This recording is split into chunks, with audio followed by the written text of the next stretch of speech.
welcome to Casa Árabe. Welcome to those who are here today, present in Madrid, and also to those who are joining us through our streaming and both watching in English and Spanish. I'd also like to thank the ambassadors from Palestine, from the Oman, from the Arab League, and Jordan. This session is going to be in English and in Spanish. Some were hopeful of it being in Arab too, but we'll leave that for another session. We left it in these two languages to reach a wider public.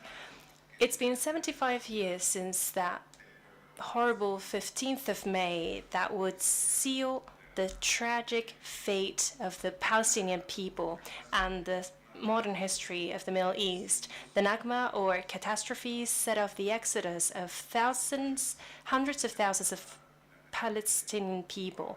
The partition of the country was unilaterally decided by the international community. The massacre of Deir Jassin and the depossession and asymmetry in the forces, together with the eternal custody of house keys that won't ever open the doors to their rightful owners. Generations of refugees spread it out through the 5 continents with generational trauma. It is a conflict that is still ongoing, as you might have seen in the news if you follow them. Right now, there is a ceasefire in between Israel and the Gaza Strip, but we don't know how long it will last. Rashid Khalidi is one of the sons of the Nakba. He was recently telling me that he discovered some documents from his family from which he learned that he was born in the United States because his parents could not go back to the home country. Khalidi is also a writer and professor, the Edward Said professor at the Arab Studies at the University of Columbia, and he's also the author of the book that we have the honor of presenting today, The 100 Years' War in Palestine, a history of settler colonialism and resistance. It's not until page 99 of the book in which we use the term Nakba. Why? Because both British and Zionist colonialism are the ones which initiate the process of the declaration of Israel as a state. So it is in those pages in which the author starts to introduce us into the history of this part of the story, of the first part of the 20th century. I'd like to deeply thank the Capitán Swing publishing publisher for publishing this book, and also for this this book, because I think that it's very well made. The translation is also excellent. And I'd also like to thank them for the opportunity to bring Professor Khalidi here to Madrid. I had the chance to meet him 4 years ago at the Middle East Studies Congress that took place in Seville from Fundación Tres Culturas, where he made the keynote speech. Are you understanding? Sevilla.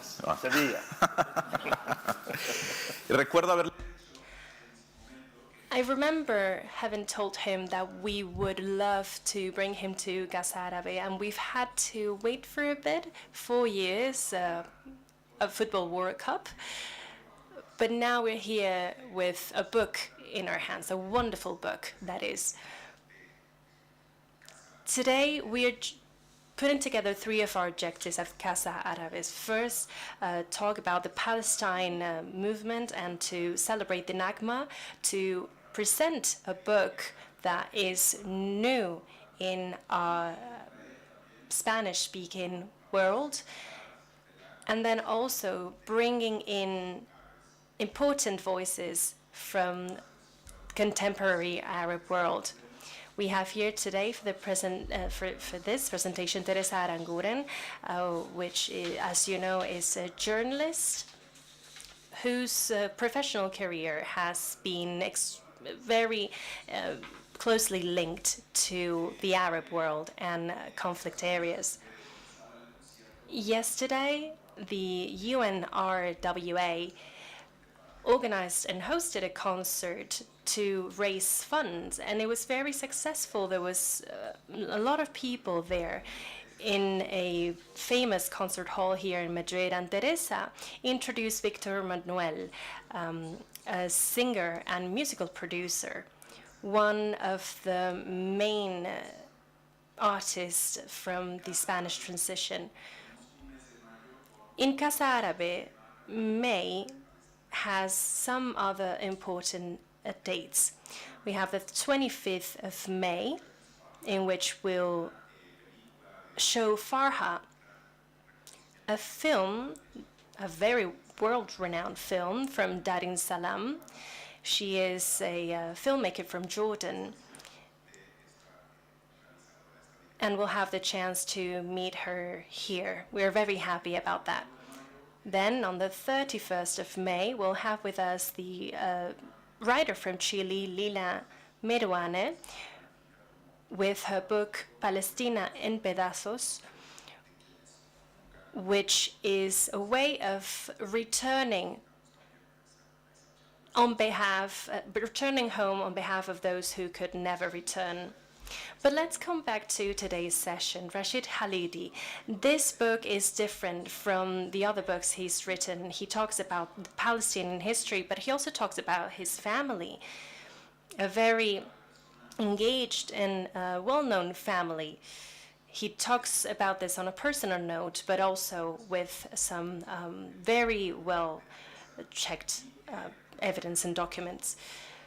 We are going to hear also from Teresa Aranguren and from Professor Khalidi, of course, and afterwards you'll be able to ask any questions you may have, both here on site and also through the chat on YouTube, on our channel from Casa Árabe. And so without further ado, the floor is yours. Very much. I want to begin by thanking the Casa Árabe. I want to begin by thanking my Spanish publisher, Capitán Swing, for hosting me, for organizing this event, for organizing a remarkable number of journalists whom I've spoken to. I have already spoken in the United States to 8 Spanish publications. By the time I leave Barcelona, I will have spoken to 22 more. And that's the result of amazing work by the Casa Árabe and especially by the publisher, Capitán Swing. My talk this evening will be about the Spanish edition of my book, whose title in Spanish is Palestina, 100 años de colonialismo, excuse my Spanish, e resistencia. The English title is The 100 Years' War on Palestine, a history of settler colonialism and resistance. But I want to begin by noting that yesterday, May 15th, as Karim mentioned, marked the commemoration of 75 years since the Palestinian Nakba. As he mentioned, this was a traumatic event. This was an event that destroyed Palestinian society as it existed in 1948. This was an event that forced more than half of the Arab population of Palestine from their homes, to which they were not allowed to return. And this was an event that had an effect on every single Palestinian, and a huge effect on the Arab world as well. The effects of the Nakba are felt until today, 3, 4, 5 generations after the Nakba. In my book, I describe some of the effects of the Nakba for my own family and for many other families. Only 3 weeks ago, I just found out about another one of the effects of the Nakba. My niece, Bushra, in Ramallah, she lives in Ramallah, sent me a copy of a letter which my mother wrote in 1946 to my grandparents in Jaffa. My parents were about to get married in 1946. And she told my grandparents something that I did not know until I saw this letter 3 weeks ago. She told them that she and my father were planning to come back to live in Palestine after my father finished his studies in New York at Columbia University, where I now teach. My grandparents, of course, never received my father in Jaffa. He never was able to return. My grandparents' house, they were forced to leave. They never returned to their home in Jaffa. My father never returned to live in Palestine. He stayed in New York. He finished his studies. He worked for the United Nations for his whole career. I was born in New York as a result of the Nakba. So I have a perfect American accent because of the Nakba. This is not a tragedy, but it is an example of how generation after generation after generation, the Nakba affects all Palestinians, and has affected all Palestinians.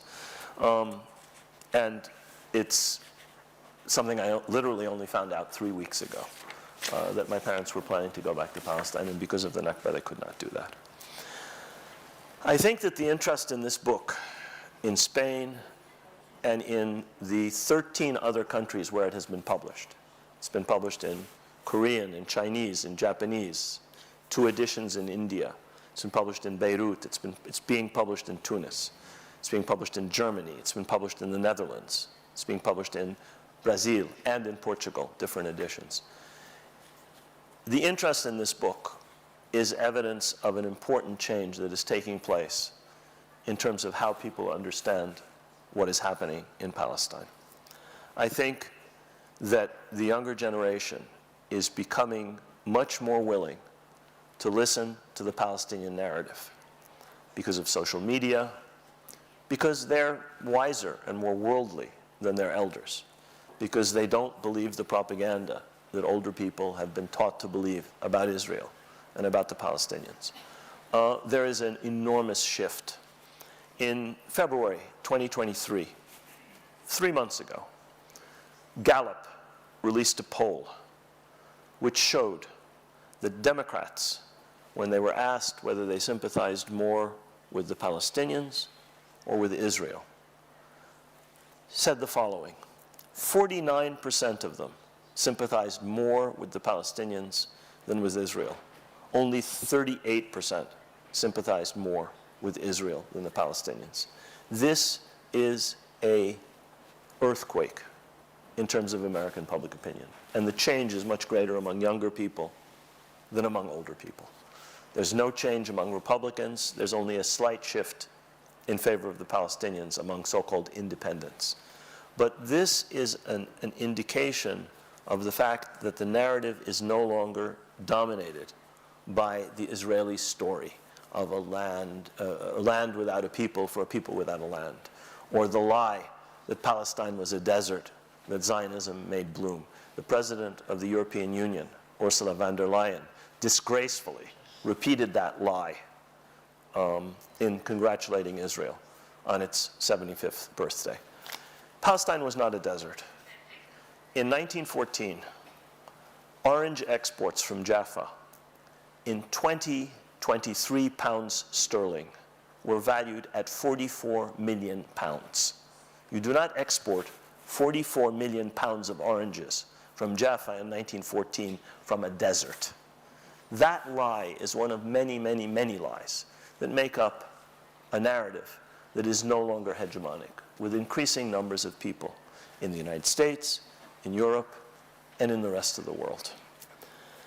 And I wrote this book in large part because I wanted to respond to this wall of disinformation, of distortion, of myths, and of lies that have filled up most of the space for discourse about the history of Palestine, especially in the Western world. This idea that Israel is the only democracy in the Middle East. Israel is a country that has kept millions of Palestinians under military rule with no rights since 1967. For 56 years, there has been a quote-unquote temporary occupation What kind of democracy keeps millions of people under military rule? It is not, it's a democracy for Israeli Jews. It's a limited democracy for Palestinian Arab citizens of Israel. It's not a democracy for people who have lived under the boot heel of the Israeli military since 1967 for 3 generations. But that is one of many myths or lies that are spread by American politicians, by some of your politicians in Europe.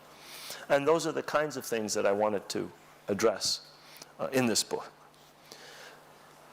The reason that I wrote the book the way I did was because I was under constant pressure from my son, Ismail, who is a playwright, and who said to me, "Baba,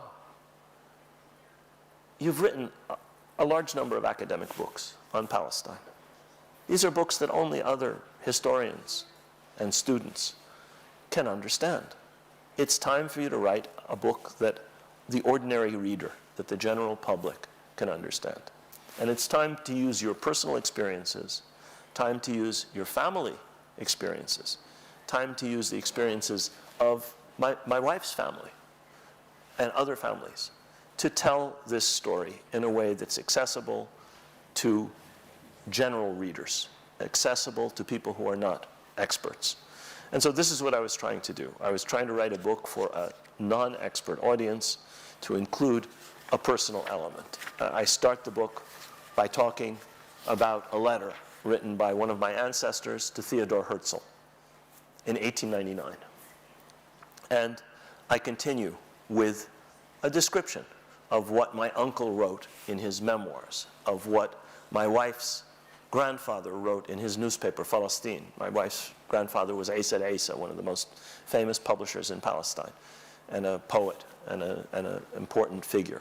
And I use his memoirs to illustrate, and the memoirs of many other people, to illustrate how Palestinians lived through what was going on in Palestine. All of my previous books were written the way I was trained as a historian. No use of the first person, rigorously objective, trying to tell a story without injecting myself into the book. Instead, I have described my own family's experiences.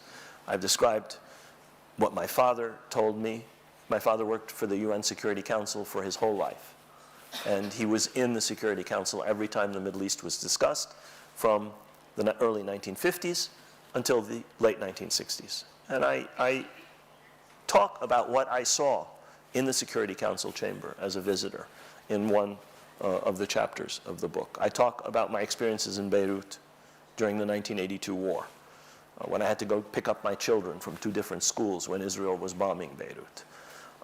I talk about the experiences of other people who've lived through similar traumatic experiences. And finally, I talk about my experiences here in Madrid as an advisor to the Palestinian delegation to the negotiations that began in Madrid and then continued in Washington between 1991 and 1993. I'm not just telling the story of diplomatic history, I'm telling the story of what I saw in Beirut, what I saw in the Security Council in 1967, what I saw here in Madrid and in Washington in the negotiations.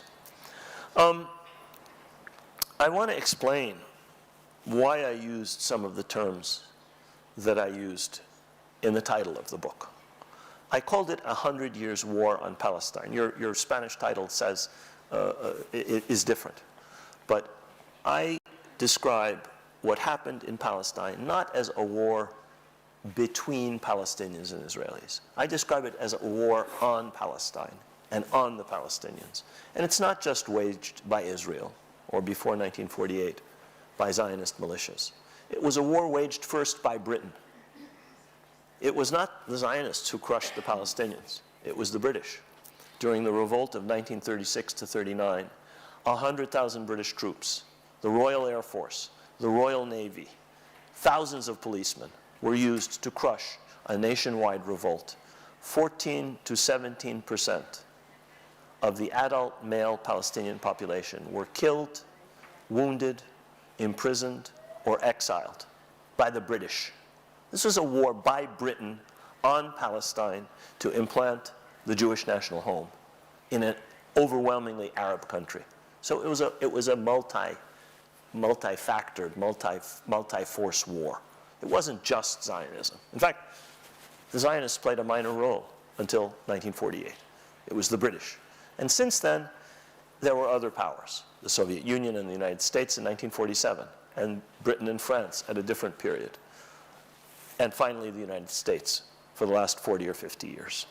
So I am talking not about a conflict just between Israel and the Palestinians. I'm talking about a conflict in which Israel has always had the support of the greatest imperial power of the age, whether that was Great Britain until World War II, or whether that was the United States and other Western powers, and sometimes the Soviet Union after 1948. Another point I was trying to make with this book was this is a struggle that began in the form we see it today with the British occupation of Palestine and with the Balfour Declaration in 1917. Modern political Zionism began before that. Palestinian identity began to develop before that. But the conflict as we know it today really begins with the British conquest of Palestine in December 1917 and the issuance of the Balfour Declaration in November 1917. That's when it takes the shape it has had ever since. Great powers supporting the establishment of a Jewish settler colony in an overwhelmingly Arab country. Palestine had a 93% Arab majority when Balfour issued his declaration. The declaration never mentions the Palestinians. The word Palestinians, the word Arabs, does not exist in the Balfour Declaration. Britain then got a mandate from the League of Nations in 1922. Palestinians are not mentioned. Arabs are not mentioned. Jewish national home, how Britain is supposed to enable and support and cherish and build and establish the Jewish national home is what the mandate was about. This is a war on Palestine that begins with the Balfour Declaration and Britain's conquest of Palestine. It has not been going on since time immemorial. There was no conflict between Arabs and Jews in Palestine in 1600 or 1700 or 1800. This is a new conflict. It's a result of imperialism, and it's a result of the rise of nationalism, both Palestinian and Arab nationalism on one side, and Zionism, which is a national movement at the same time as it is a settler colonial project. And I was trying to show that with this book. I was trying to show that this is not just a war between Zionism and Israel on one side and the Palestinians. It always involved the massive intervention of the great powers on the side of the Zionist movement and on the side of Israel. I wanted with this book, and I hope people will understand, that there is a false impression of some form of equivalence between the two sides. There is not an equivalence. One is a colonizer. The other is the colonized. One is the occupier. The other is the occupied. One has the support of the United States, the unstinting, unlimited support of the United States. The other has very little support externally. Who supports the Palestinians? Most Arab governments, verbal support, at best, and sometimes less than that. Most countries in the world, they vote in favor of Palestine in the United Nations, but partly because of the US veto, nothing can be done, sanctions cannot be taken, and nobody is willing to do more than that. So the Palestinians are pretty much alone in this conflict, at least they are today. So I wanted to show the imbalance between the two sides, and I do this in a variety of ways in the book. The book is structured through what I call 6 declarations of war on the Palestinians. And most of these are not declarations of war by the Zionist movement. They're declarations of war by international bodies or by the great powers. The first declaration of war was the Balfour Declaration. The Balfour Declaration basically said, this is a country which is going to become a national home for the Jewish people, and where the overwhelming majority will not have political or national rights. They will only have civil and religious rights. Those are the terms of the Balfour Declaration. They're repeated in the mandate for Palestine. This is a declaration of war by the greatest imperial power of the time on the Palestinian people. And that war later was waged by the British, as I just described, during the Great Revolt of 1936 to 1939. Now, I talk about settler colonialism. In Spanish, you have one word, colonialismo. But in English, you have colonialism, like British colonialism in India, or French and Spanish colonialism in Morocco, where a foreign power comes and rules over an indigenous population. And you have settler colonialism, where the objective is to bring in a European population to take over a country and replace the indigenous population. United States, Canada, Australia, New Zealand, successful examples of settler colonialism. Algeria, an unsuccessful example of settler colonialism. There are others. Palestine is a settler colonial case. And Zionism itself recognized its own settler colonial nature at the very beginning. I'm going to read you a few quotes by Zionist leaders, which show that they understood perfectly that what they were doing was a settler colonial project. At the same time, it has to be understood that Zionism also is a national project. It's a project to create or recreate, in their terms, a Jewish state in the land of Israel. It is not just a settler colonial project. It is entirely different in that regard from every other settler colonial project. Entirely different. And to say it's like South Africa or it's like Algeria is actually false. It's not like South Africa. It's not like Algeria. When Dutch settlers went to South Africa, they went as an extension of the Dutch state. When English settlers went to North America, they went as part of the English population to add that to the realms of the British Crown. They didn't go to establish an independent national entity separate from Britain. In some cases, those colonies separated. The 13 colonies became the United States. But in Australia, in Canada, you still have the crown, you still have the king, or before that the queen, and they're still part of the British realm. That's what most settler colonial projects are. They're projections of the mother country's people and of its sovereignty. Zionism was different. It was an independent national project to establish or re-establish a Jewish national entity in what they understand as the land of Israel, in Palestine. The problem was, as the letter that I quote from one of my ancestors to Theodor Herzl in 1899, there was a population there. And Zionism had to ignore that population, had to eliminate ultimately that population in order to create a Jewish majority in Palestine. One of the arguments I also make in this book, and it's in the term resistencia, resistance, in the title, is that every colonial conquest, whether regular colonialism like Morocco or Egypt, or whether settler colonialism, has always engendered the resistance of the colonized. Always, everywhere. The colonized will resist. And the colonizer will always describe this resistance in a derogatory, in a negative fashion. They would talk about the criminality of the Irish. That's how the English talked about the Irish. They were criminals. Or they would talk about the banditry of the Indians who resisted British occupation. Or they would talk about the barbarism of the Arabs when they resisted British colonialism. Or the Israelis talk about the terrorism of the Palestinians. This is the colonizer's description of the resistance of any subjugated people to any colonial regime. Always, everywhere in history. You had this in Latin America when Spanish colonialism took over from the Indians. And you had this in every other part of the world, wherever there was colonialism. Like other colonial peoples, the Palestinians have resisted in various ways, and that's why this term is so important, and that's why I include it in the title of the book. I also try and illustrate this by quoting important leaders of the Zionist movement. One of the ones that I quote several times in the book is a man named Zev Jabotinsky.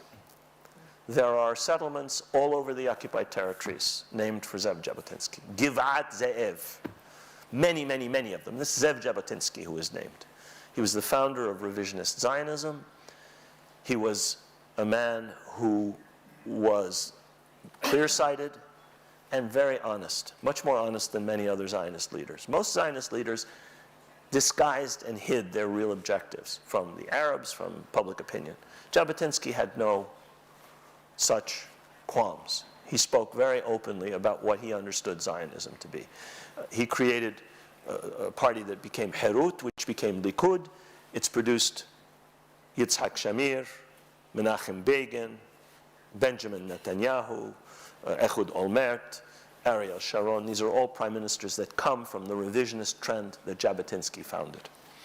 In 1923, he wrote an amazing article in Russian in which he said the following, and I think this illustrates what I'm talking about regarding resistance.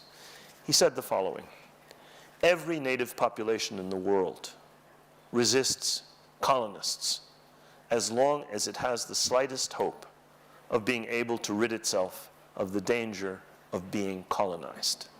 That is what the Arabs in Palestine are doing. 1923, he recognized Palestinian resistance as the resistance of an indigenous population to colonial rule.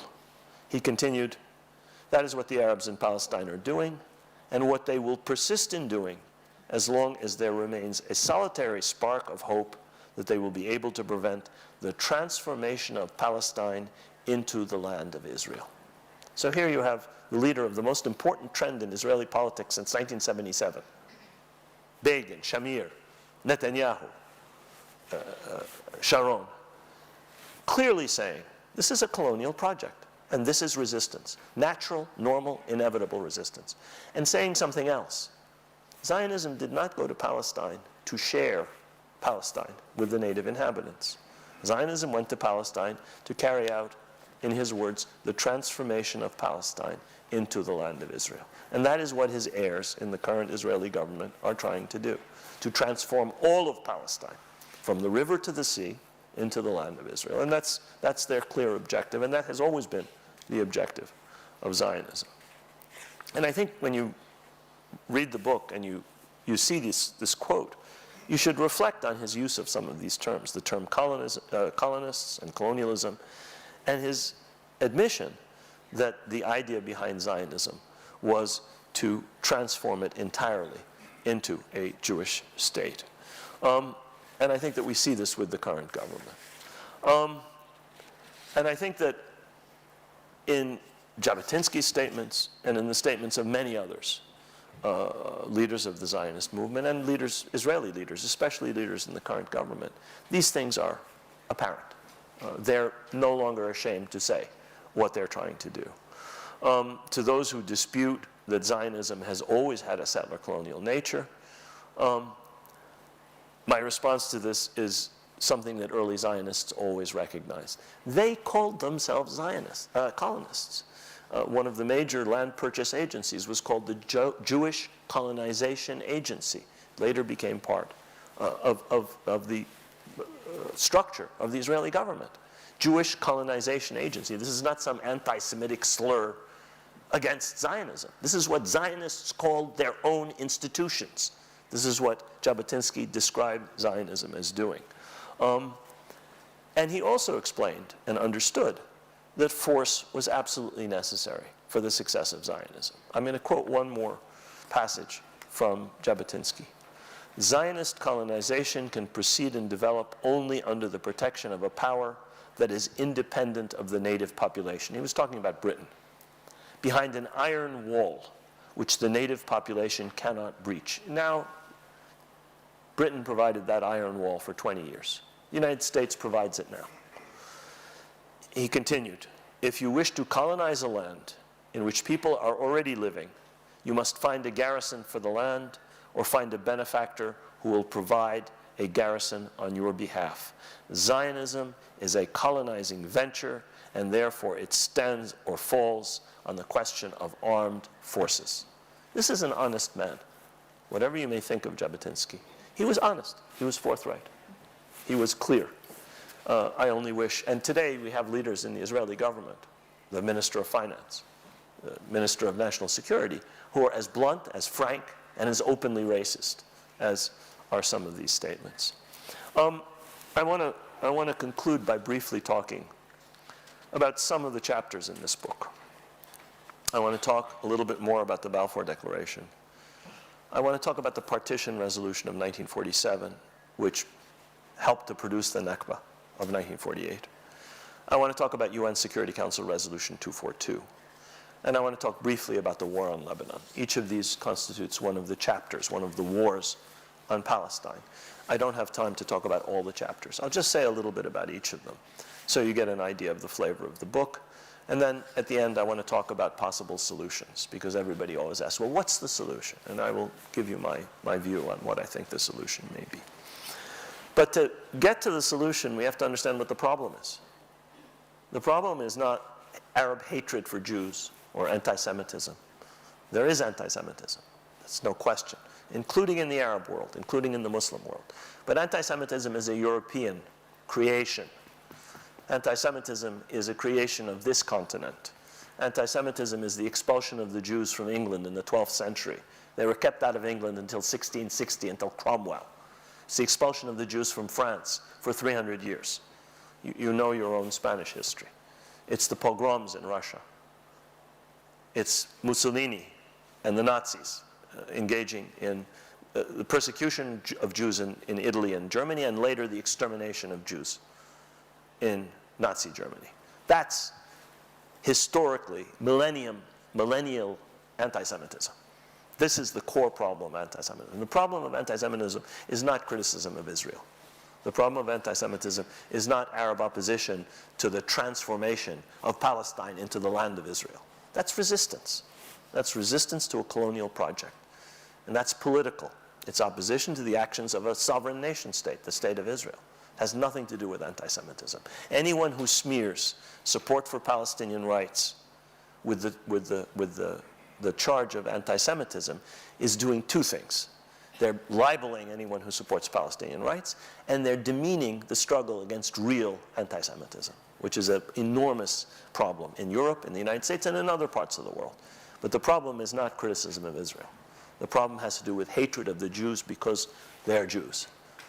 And that's a problem that long precedes anything that happened in Palestine, in Europe, and in other parts of the world. Let me talk very briefly about the Balfour Declaration.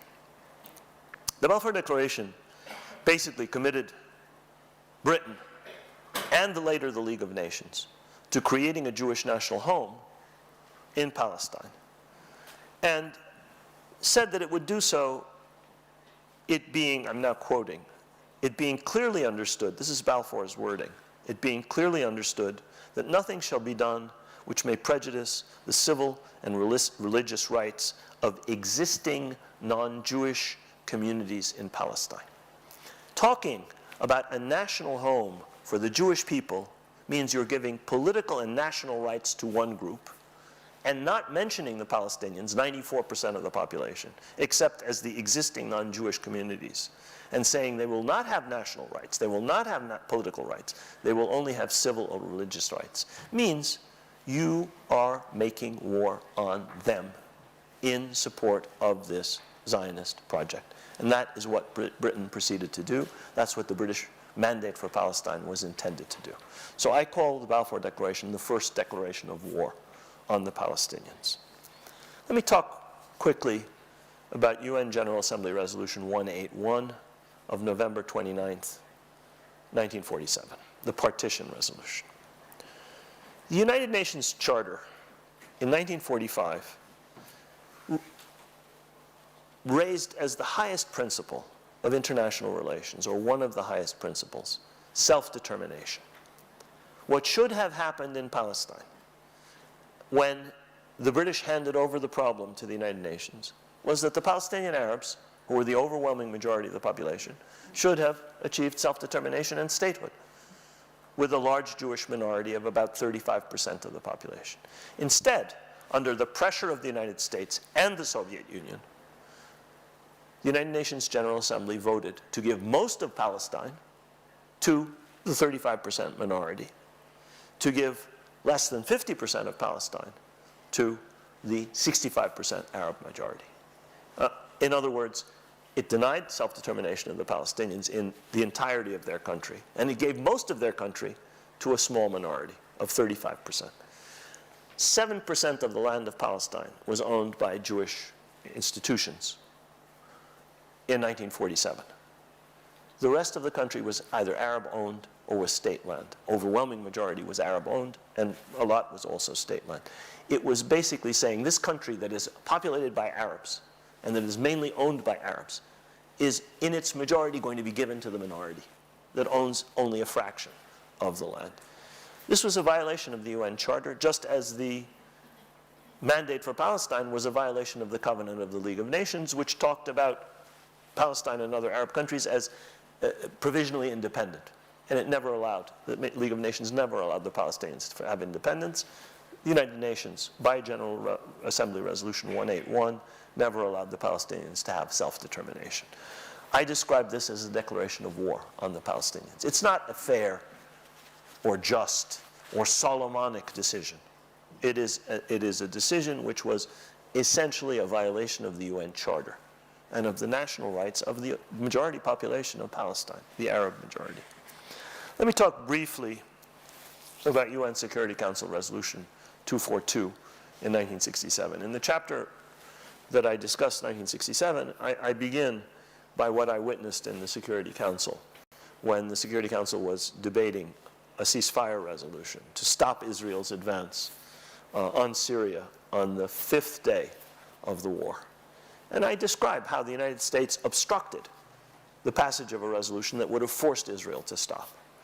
And I describe this as the beginning of American involvement directly with Israel in the war on the Palestinians. In fact, we know now from American documents, which I quote at length in the book, that President Johnson himself and Secretary of Defense McNamara and the Chief of Staff of the US Armed Forces, General Wheeler, had given the Israelis a green light to launch a surprise attack on the Arab armies in June 1967. But what I describe in more detail in the book is what happened with UN Security Council Resolution 242. UN Security Council Resolution 242, which supposedly is the basis for all peacemaking efforts in the Middle East, does not talk about Palestine or the Palestinians. Just like the Balfour Declaration, the Palestinians don't exist in 242. The resolution that is supposedly a basis for the final comprehensive resolution of the entire conflict does not address the original core of the conflict. It only refers indirectly by saying it's necessary to achieve a just settlement of the refugee problem. So from a national cause, a cause of self-determination and independence, the Palestine problem is a humanitarian one. It's a refugee problem. So the Arab countries and Israel should make peace, land for peace. That's what 242, the principles behind it. But the Palestinians don't exist in 242. I describe this as another declaration of war, in this case by the United States, which is the driving force behind Security Council Resolution 242. I'll close. I'll skip over the 1982 war in Lebanon, another American green light, another war fought with American weapons, another war in which 17,000 Lebanese and Palestinians are killed, another war that violated American law because those were weapons that were not used for self-defense. They were used to occupy Lebanon, to besiege Beirut, to bombard Beirut, and to kill 17,000 people, almost all of whom were civilians. And I'll move to what I want to say about a solution. Briefly. I think I've tried your patience. I know you're listening, some of you in translation. Many people say, what about a one-state solution? What about a two-state solution? What about cantons? What about various structural forms for a solution? First of all, we're very far from the possibility of a solution today for three reasons. First of all, Israel doesn't want negotiations. Israel wants everything. It wants capitulation. That's the only thing it will accept. That's the main reason you cannot have negotiations today. And nobody's willing to say that. Nobody's willing to force this Israeli government or the one before or the one before or the one before to the table and say you must have a compromise. Nobody's willing to say you have to end the occupation. Nobody's willing to say you have to reverse the settlement process. Nobody's willing to say any of the prerequisites for a two-state solution. Nobody is willing to force Israel to undo what it's been doing since 1967 to make a two-state solution impossible. There are 750,000 Israeli settlers in occupied Arab East Jerusalem and the West Bank. They were placed there to prevent a two-state solution. Unless you do something about that, please stop talking about a two-state solution. Explain how you can deal with that, explain how you can reverse 56 years of colonization, and then come and talk about a two-state solution. Instead, the second obstacle is the state of the Palestinian national movement. Palestinian national movement is in a state of weakness, division, incoherence. It does not have a clear strategy. It doesn't have a unified vision. Without those things, there's not going to be a solution. It's not that there's no partner for peace. It's that the Palestinians are divided. The Palestinians do not have a clear vision of a solution, nor Hamas in the Gaza Strip, nor the Palestinian Authority in the West Bank. And the fact that there are these two political entities is part of the problem. The absence of Palestinian unity, the absence of a clear Palestinian strategy, the absence of democracy, the fact that there haven't been elections since 2006, these are among the reasons, together with Israeli intransigence, that you can't have a solution in the short term.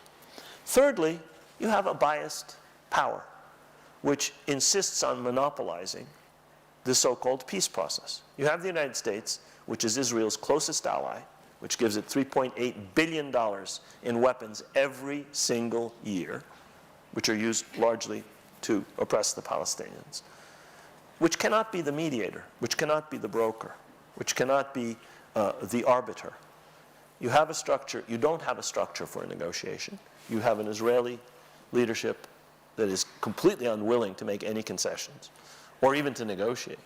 And you have a Palestinian leadership that's divided and weak, and without a vision for how to move forward. And that vision has to be translated into diplomacy, public diplomacy, information.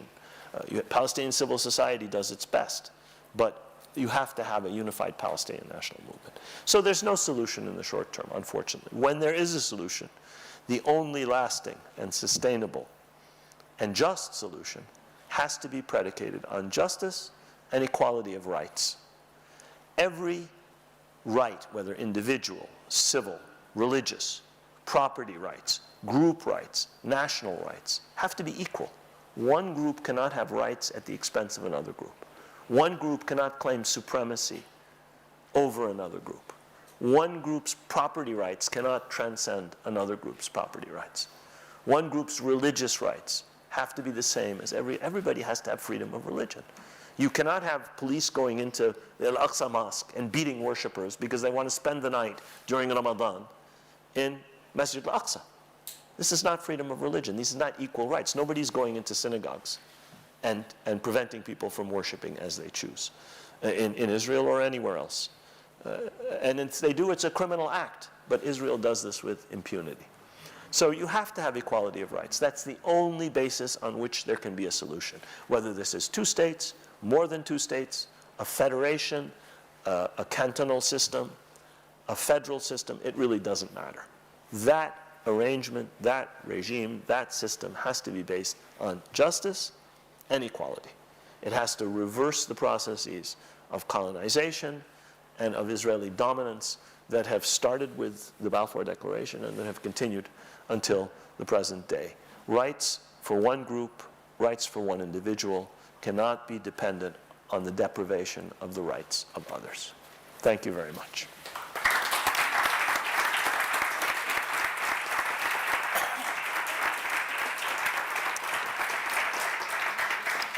Muchas gracias, Professor Khalidi. Thank you very much, Professor. So, Teresa, you have the floor. Well, the only thing I have to say, this is precious. This is invaluable, this book.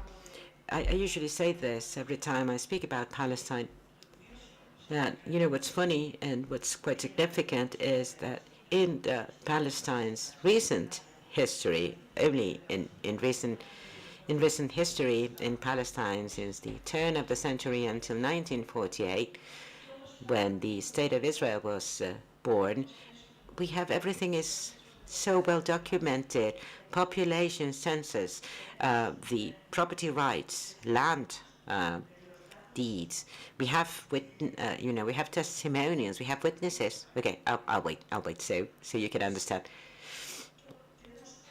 So we have everything is so well documented. documents are there, and they have always been there, but they have always been hidden and covered and, kept silent. Otherwise, it's absolutely unbelievable that there is absolutely no sensitivity in the Western world regarding everything that has happened, the ethnic cleansing that has happened. It's been happening since 1947. So everything that you say in the book, and it's been very comforting for me to see this in writing and well documented, that there is this very, fixed idea in the public opinion, that they have a clear idea about what happened to the Palestinian population at the time. That was the result of the first Arab-Israeli war. It was the result of the chaos of war. The population just fled. And what you see here, because you here have the facts and the figures, and what actually happened, it was not that way at all. It was an ethnic cleansing that started right away after the Palestine partition decision. And when in May 1948, 75 years ago, the State of Israel was created, over 300,000 people had already been expelled from Palestine. I knew the figure, but, seeing it here, for me, it was really, really reassuring, because I think it is essential to really know what happened and how everything began. So we can understand, the news yesterday, a month ago, some years ago, and unfortunately, the news in maybe 1-2 weeks, 1-2 years. So in Rashid's book, he devotes a lot of space to that period before Nakba, before the Nakba happened, when the Zionist settlers began, arriving in Palestine, and the British Empire, because it's a British war. It's the war of Great Britain against Palestine. It is a colonialist war. It was imposed by the greatest power at the time. So you can actually wonder, and does that change anything? I don't know. Well, all in all, I think it does. First, you need to know the truth. You need to learn the truth, because the truth matters. And then part of the Zionist work all across time has been, covering the truth, making it up. I mean, disguising the truth, a landless population, and, and the Western population has believed it and has swallowed it all. Because we have Europeans, we have a colonialist outlook. That's the way we look at things, and this is why this propaganda, the Zionist propaganda, has actually been, digested whole in the Western world, regardless of the facts and the documented, and everything that was already well documented. In Palestine, Palestine, was it a remote place somewhere? No, it was well visited, and everybody knew where it was. There was a lot of people, but this campaign, this propaganda campaign launched by Zionism, created the image of a desert. I mean, Palestine was never a desert. I mean, of course, there's always a desert, part of desert, and deserts are very stubborn. But, the same as happens in Andalusia, or in the eastern part of Spain, you have, very green areas as well as some desertic areas in that. But all of that is well hidden from the Western population, and this is very well written, exposed, and said and well documented in Rashid's book. You really don't need to go that far to find those documents and to really find out if you really want to do that. You can see how that Palestine was really like, and that was, we were told it didn't exist, but you can see you have a well documented destruction process for that Palestine. And I'm really very much interested in knowing, this, because you've mentioned Jabotinsky as, he was a sort of an onist. Jabotinsky was like an onist, a very straightforward colonialist. It was very clear.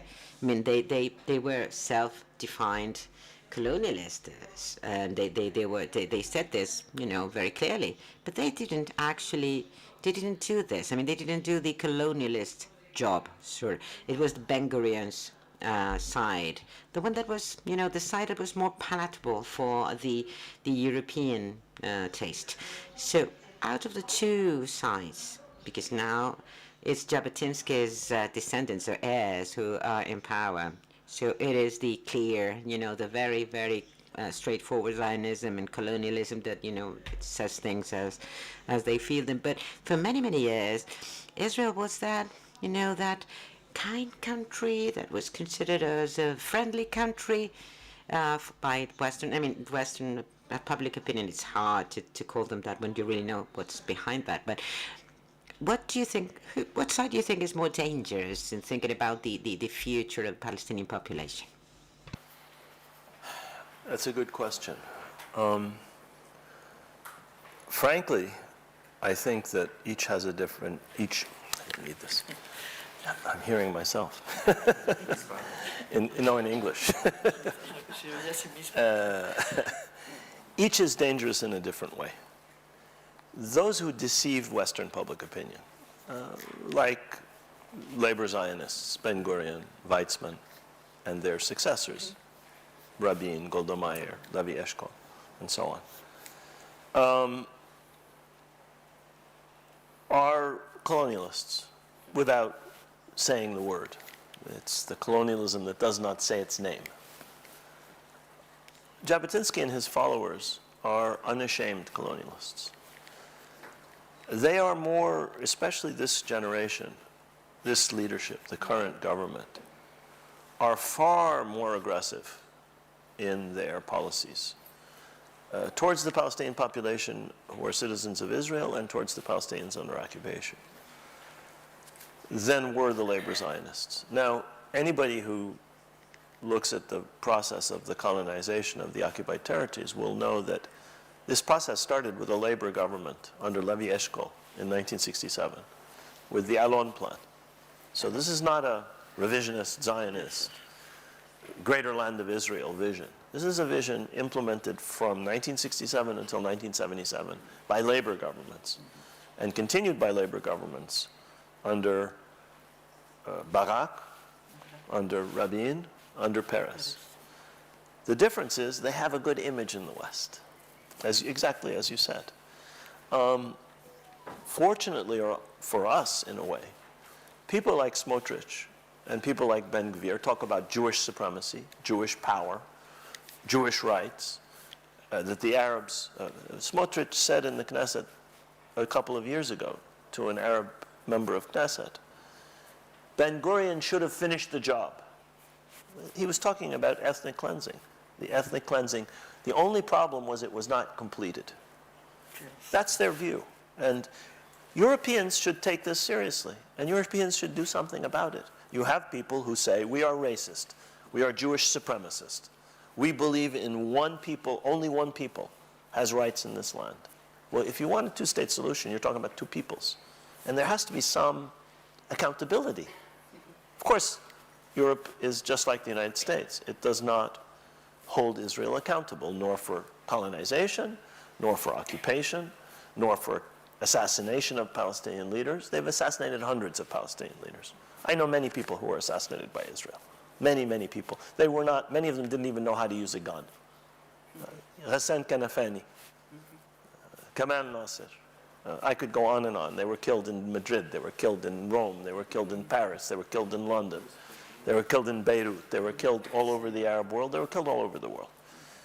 Many of them were intellectuals or writers or literary figures. But they were Palestinian nationalists and patriots. And Israel has killed and imprisoned Palestinian leadership ever since. This government is doing what Israel has done for many years, but it's doing it more openly and more brazenly. I don't know how you translate brazenly in Spanish. And there should be accountability for that. There should be accountability by the United States. There should be accountability by Europe. These are the two main supporters of Israel, EU and the United States. The rest of the world has a much clearer view of what's going on in Palestine than most Europeans and most Americans. It's changing in the United States, but still. So I think both are dangerous, but in different ways.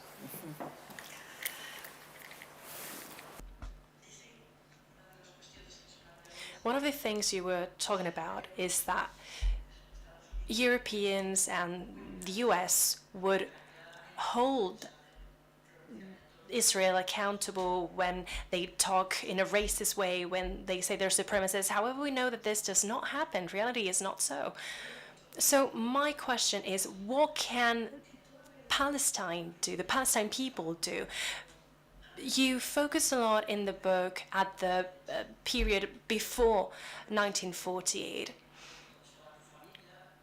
There you talked about your family, and there was an intention to persuade the British from Palestine people because they admired Britain, probably, and they thought that they weren't going to do something so awful, but they did.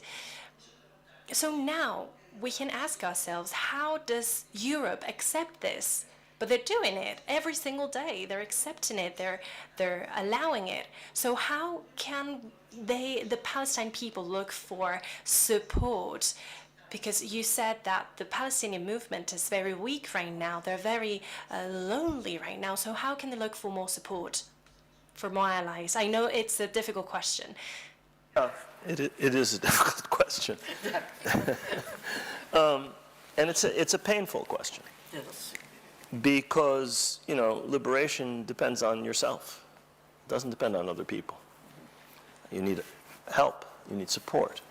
But to get that support, you need to have a clear vision of what you want, and you have to explain it clearly, and you have to expend an enormous amount of effort. You know, Zionism and Irish nationalism are very good models for how to explain what you're doing. Zionism was a settler colonial project, but it was a national project, and it was a financial project, and it was a military project, and it was an economic project. It worked on all of those levels, but it was also an information project, a propaganda project, from the very beginning. Herzl understood this. Weizmann was brilliant at understanding this. So was Ben-Gurion. I don't think the Palestinian leadership of the 20s and the 30s understood it as well. Exactly as you said, they thought that by appealing to British good intentions, they could change the course of British policy, and they were wrong. The PLO actually understood this and achieved some important successes in the 1970s and into the 1980s in appealing to and reaching international public opinion. And I describe this in the book as one of the major successes, victories of the Palestinian national movement over its history. The First Intifada was another example. The First Intifada was led from below.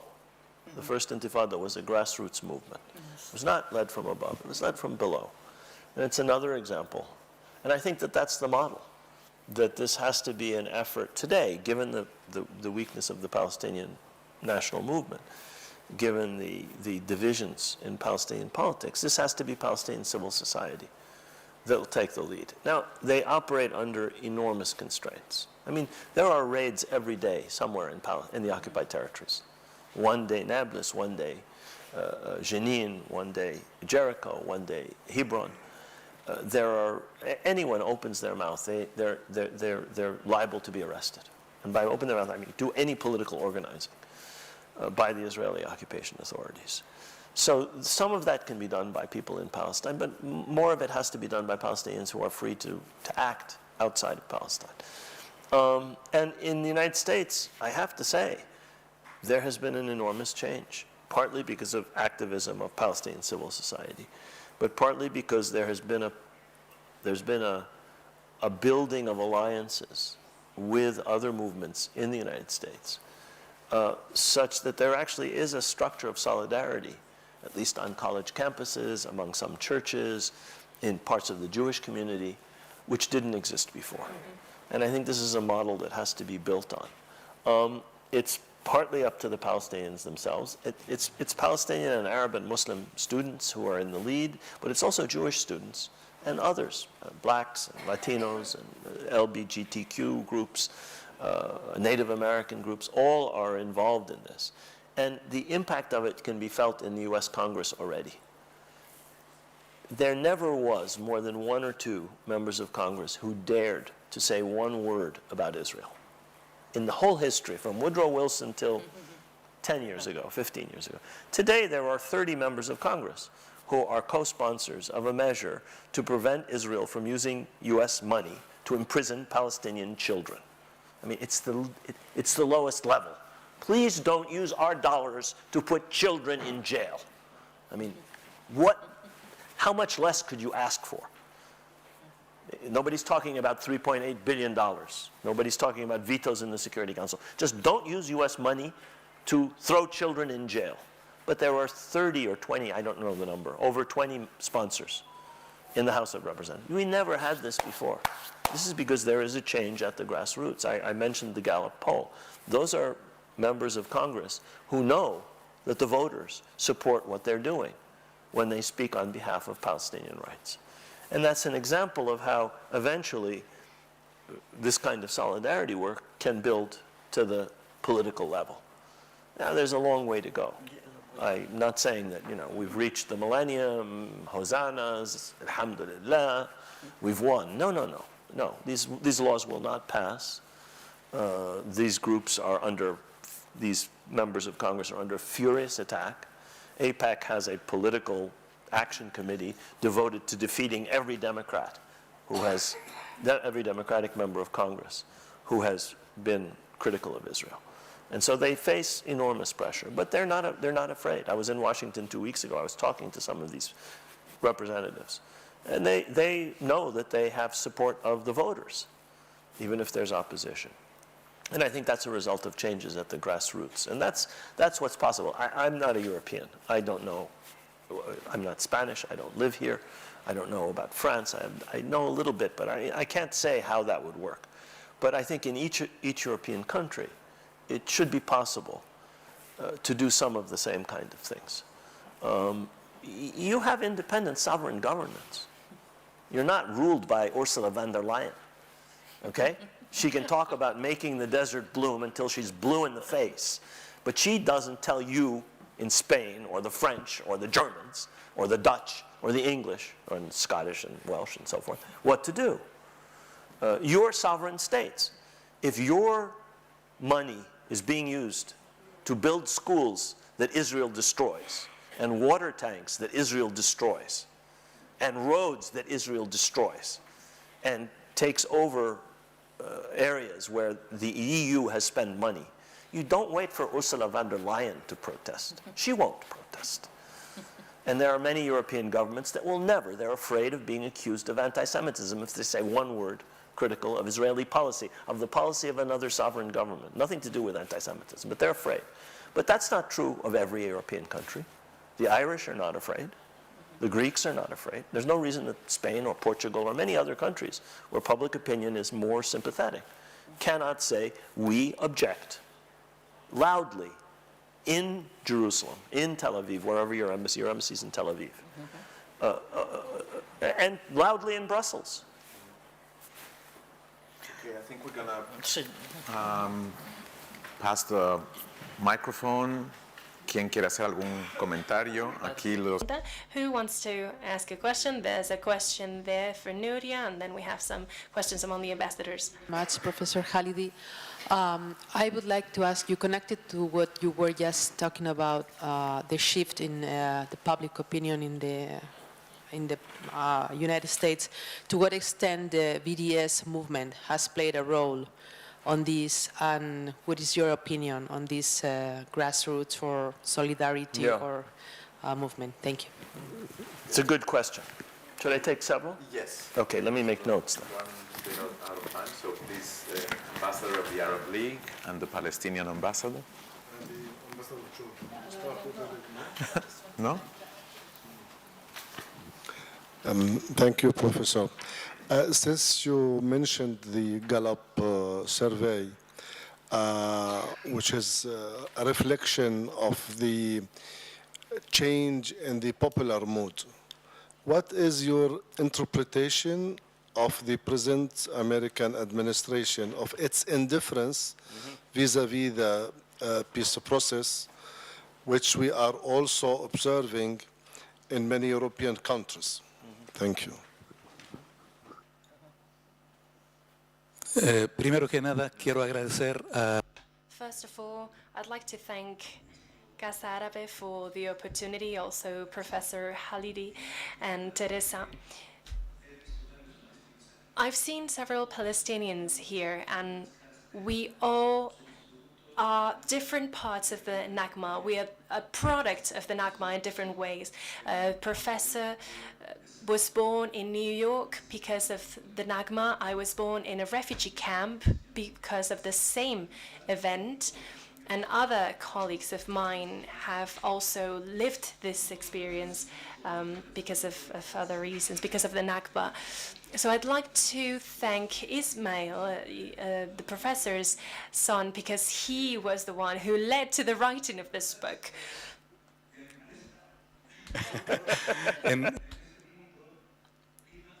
In this world, there is one main narrative, the Zionist narrative, and the Palestinian narrative is absent. For a long time, Professor Halibi and the PLO was, you were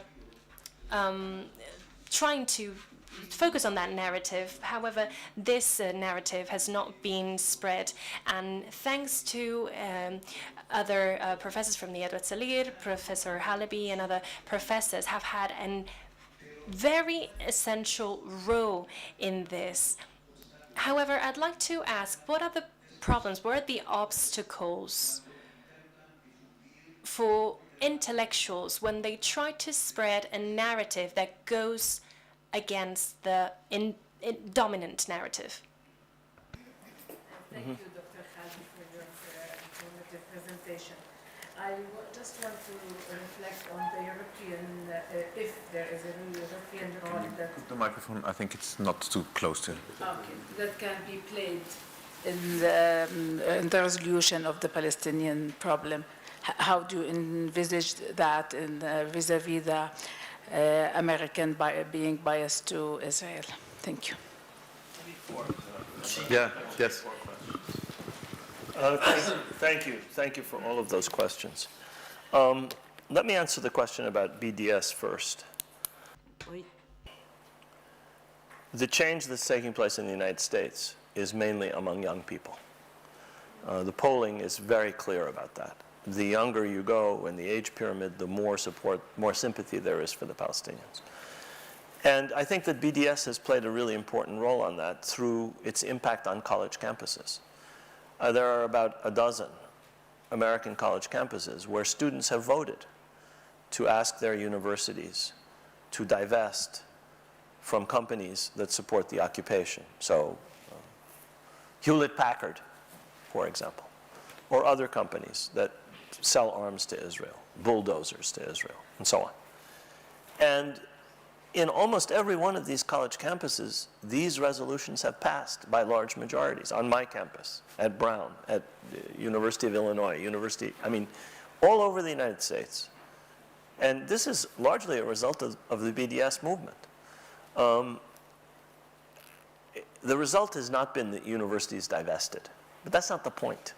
The point is to bring, as the ambassador said, the Palestinian narrative through a discussion of something concrete, like what do we do about Israeli impunity? Well, we do what we can at a university or a church or a union. Benefit, the union pension fund. Disinvest from this, invest in that. Demand that Israel be sanctioned. Boycott this or that. So it's asking people to do concrete things. And it's a means not necessarily of achieving an economic impact on Israel, though sometimes it does have that effect, but of, as the ambassador said, forcing people to look at and think about the Palestinian narrative. And I think it's been very effective, actually, in doing that. It hasn't achieved large success in economic terms or boycott terms, but that's not the only point. The point is to make people confront the Palestinian narrative, and young people are much more sympathetic to it than ever before. The second question from the Palestinian ambassador about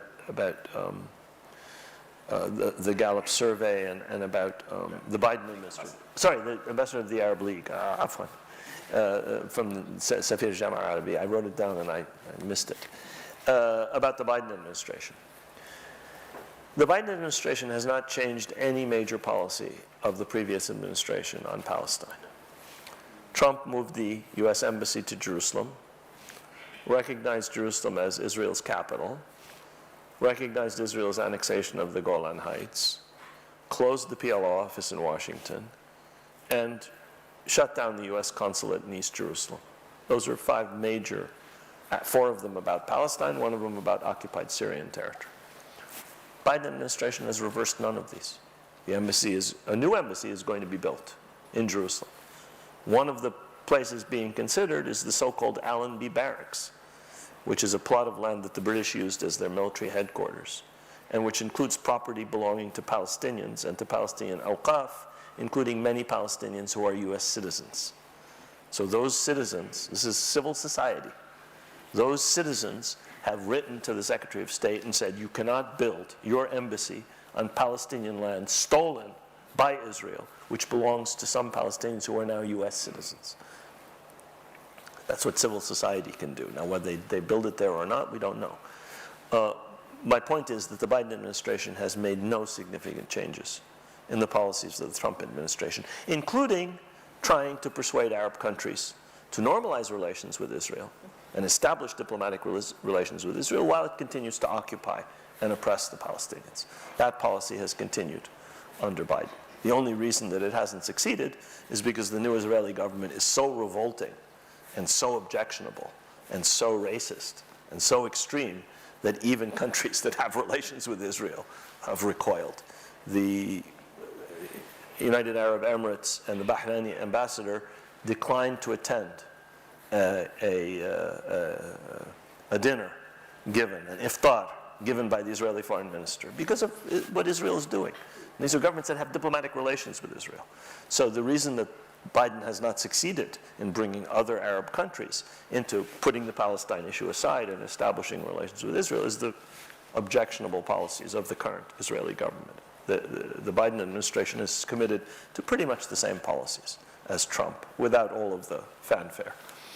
The Palestinian ambassador asked, I've answered a little bit about the narratives part of your question, but your main question is about obstacles for intellectuals.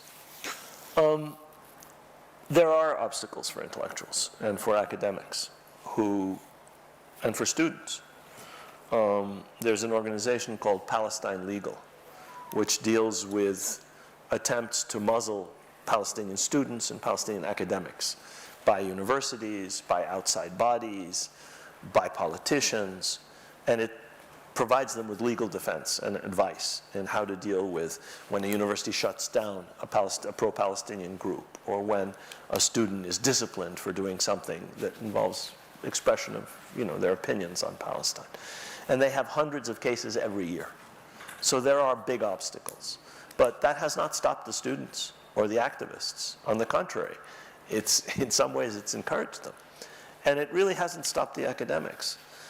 When I was when I was an undergraduate, many years ago, I taught somebody in this room when she was a student in Beirut, 40-something years ago.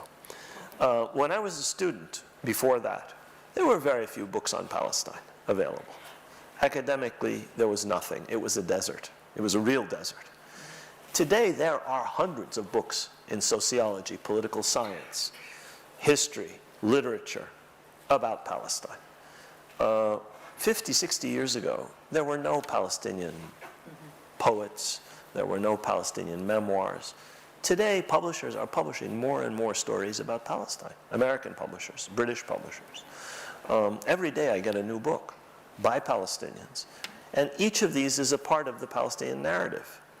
Each of these helps to put the narrative that the Zionists tried to ignore or destroy back into the center of discussion. So there are huge obstacles. But there's also a change that's taking place. Spanish publishers.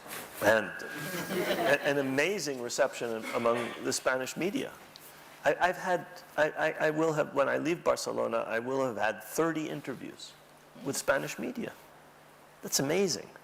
I had a very good response in Portugal with the Portuguese edition. And some other countries, I had a really excellent media response. And that's not just me.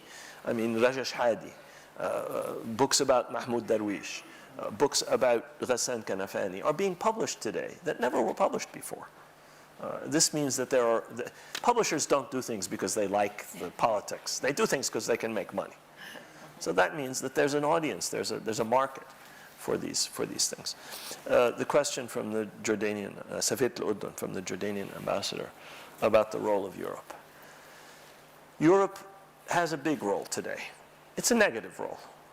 Europe is Israel's largest trading partner. And that means Europe has enormous leverage. The Israelis are desperate for recognition.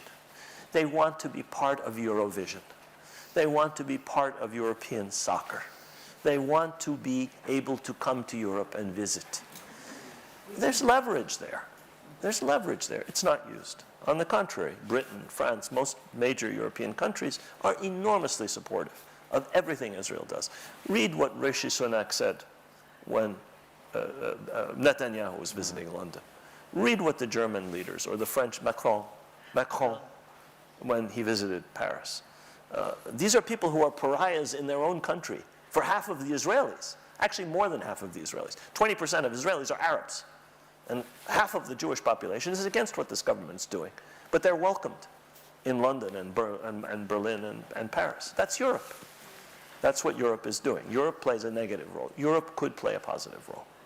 Europe could decide that it's not a colony of the United States, and that foreign policy is not made in the US State Department, that it's made in Brussels, and it's made in Madrid, and it's made in London, and Paris, and Rome, and Berlin.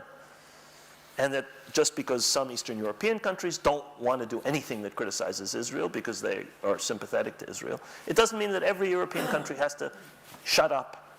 I mean, you're still sovereign, independent countries. Yes, there's an EU, but there is a Spanish foreign policy and a German foreign. And each of these countries could play a role independently. Some of them do, namely smaller countries. Ireland does more than any European country. They have 5 million people. But they sympathize with the Palestinians because they experienced exactly the same settler colonialism, exactly the same oppression. Every method that the British employed in Palestine, starting in 1917, they practiced on the Irish. Administrative detention, execution of prisoners, torture, destruction of homes, the things that the British did systematically in Palestine, and that they taught the Israelis to do, and that the Israelis have done ever since, were first employed in Ireland. And the Irish haven't forgotten that. So if Ireland can do it, or Greece can do it, or small countries, Portugal can do it, certainly a major country like Spain, or Italy, or France, or Germany, or the United Kingdom can do it too. And by that I don't mean overt hostility to Israel. I mean saying this policy is unacceptable. This is a war crime. This should go before the International Criminal Court, or this should go before the International Court of Justice. And supporting attempts to make Israeli accountable for war crimes. Europe is very concerned about 14 years of occupation of the Crimea, understandably, and 1 year of occupation of other parts of the Ukraine. What about 56 years of occupation? Unless there's gross, naked hypocrisy, and one occupation is illegitimate and one occupation, then you have two standards. The rest of the world doesn't follow Europe or the United States on this. You may have noticed, if you pay any attention to the rest of the world, outside of Europe and the United States and the white settler colonies that follow the United States, Australia, Canada, so on, most people have a different view of Ukraine. They're opposed to the invasion. They criticize the infringement on Ukrainian sovereignty. But they were also opposed to the American invasion of Iraq. And they're also opposed to Israeli occupation of Palestinian territory.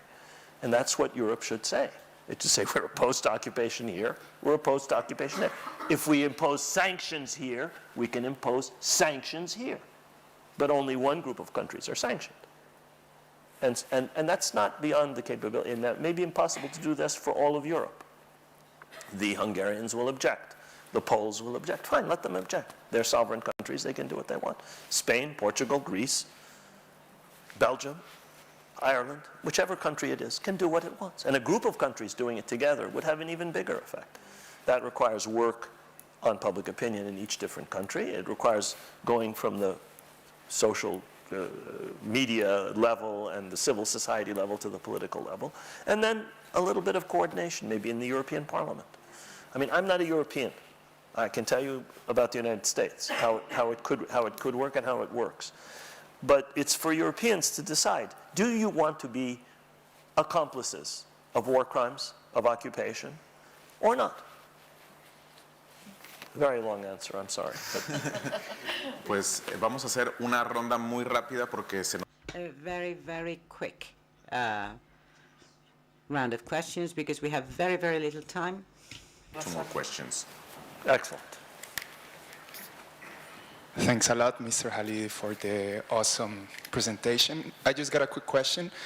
It looks like in recent years there has been a surge of organizations within Israel that also oppose the current state of affairs, and also in some polls regarding the youth inside the country, they also have been a growth in the support for the end of the occupation.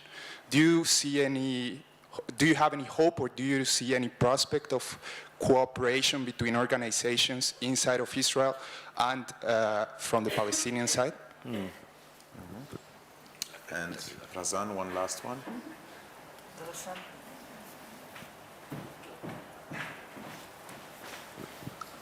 Thank you so much for this lecture. Thank you, Casa Árabe. Thank you, Professor Khalidi and Teresa. I have 2 quick questions. The first one, what criticism has the book faced since its publication? The second one, you have mentioned in your book that the project to create Israel was a century or 2 centuries too late. Why was that? Thank you. Is there one? Okay, ahí hay una más. Thank you, Professor Khalidi. I wanted to ask sort of a different kind of question, and it has to do with the Palestinian Authority. Yes, because we are coming from a time of respect and admiration for Arafat. And you said that one of the problems of the solution is precisely the fact that there is a weakened authority. So what is the role of Israel in weakening that authority? And second, what can be done to strengthen that authority? Because when you hear from younger Palestinians, there's a lot of criticism to the authority, and that doesn't help, I think. Yeah. Thank you for those questions. There are... Answers a bit shorter this time. Make my answers shorter? Yeah, please. I'll try. Sorry. It's okay. Very quickly. There are important organizations in Israel that oppose the occupation and that do more than oppose the occupation. There are organizations in Israel which oppose Israeli apartheid and which are doing really enormously important work for Palestinian rights. And there is cooperation between Palestinians and these organizations. I am hopeful that the opposition of many Israelis to the policies of the current government, insofar as they affect Jewish citizens of Israel, LGBTQ rights, the rights of secular Israelis, the rights of women, and the role of the Supreme Court, will extend for some people to Israeli policies relating to the Palestinians, whether Palestinian citizens of Israel or Palestinians under occupation. And there's an element in the opposition to the Netanyahu government's judicial efforts which is moving in that direction, and that's very encouraging. But there's still a gap. Most Israelis are only concerned about the measures of this government that affect Israeli Jews. They don't pay attention to the occupation or to discrimination against their Arab co-citizens. Second question, what criticism has there been of this book? Actually, Razan, very little. I mean, you can go online and find some deranged, nasty comments, but you can find that about anybody anytime. You yourself told me that we all experience this. Actually, it has been well received. It's sold very, very well. I've done 110 book talks since April 2000. I still get requests to do them. So I think that's another indication of a change. About your second question, why was the Israel is a settler colonial project. Most of these were started in the 16th, 17th, 18th century. In the case of Ireland, in the 12th century. And they were acceptable. It was acceptable to push out indigenous peoples and to replace them with white European settlers in the 17th or 16th century, even in the 18th century. By the 20th century, it was not acceptable. And when and if what Israel does is understood in colonial terms, this will no longer be acceptable. The world has decolonized since World War II. And this is one of the few places where you still have a colonial system. And when that's understood and recognized, there will be a reckoning, I hope. Last question about the PA. It's true. There's enormous dissatisfaction with the PA, and there's enormous dissatisfaction with Hamas. If there were a free election, some analysts have said Hamas would lose in Gaza and Fatah would lose in the West Bank. That may not be true. But it's an indication of how much dissatisfaction there is with division in Palestinian ranks. Division is an Israeli objective. Israel wants the Palestinians to be weak and divided. Israel wants to pretend it's the only democracy in the Middle East and that the Palestinians don't have democracy. Not having elections is a gift to Israel. Continuing the division is a gift to Israel. Anybody responsible for that on either side of this absurd divide is serving their own interests and not the interests of the Palestinian people. And this is a minimum. Elections and unification of the national movement. But beyond that, you have to have a strategy. And you have to have a new strategy. It's not enough to say we want to negotiate. There's nobody to negotiate with. You're going to negotiate with Ben Gvir, Smotrich? You can't talk to those people. They don't believe you exist. You have no rights for them. You can't talk to them. You have to have a strategy that accepts the 21st century version of Zionism in Israel and understands it and maps out a way towards liberation and a resolution of this conflict. Just talking about resistance, which Hamas does, and preventing people from firing rockets and having secret deals with Israel is not a solution. It's good for Hamas, maybe, but it's not good for the Palestinians. So in both cases, Ramallah, Gaza, PA, and whatever regime they have in Gaza, the division is contributing to Israel's ability to continue the occupation. And that's a tragedy. And it's something that the Palestinians have to change. It's something that Europeans and Americans and Qataris and Turks and Egyptians and Israelis are contributing to, of course. Outside Iran, all of those outside powers want to continue this division because they benefit. But it's still up to the Palestinians to change that. Thank you. Thank you. I got today an email with the latest news from the Foreign Affairs magazine, and one of the headlines says, "The Palestinian succession crisis, a contest to succeed President Abbas could destabilize the region." Yeah, it's kind of funny, yeah? Well, that means you want to keep somebody in power who was elected, how many years ago? 17, 20?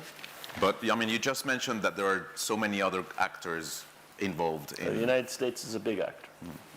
So we'd love to hear more from you, but unfortunately, we run out of time. You have another 24 interviews tomorrow and after tomorrow. 22. 22, sorry, I apologize. I'm sure two more will appear all of a sudden. Muchísimas gracias a todas y a todos. Thank you very much for everyone that is here. To the ambassadors, to Teresa Aranguren, of course, to Professor Rashid Khalidi, who has traveled from New York. He is here in Madrid. He's also been in Barcelona. Also, thank you to Captain Swing. you can buy the book, and also Professor Khalidi, he is very tired, but he'll be happy to sign your books. We're going to line up outside. I'd also like to thank the interpreters. I cannot see, but yeah, the two women interpreters, and thank you very much. See you in another occasion.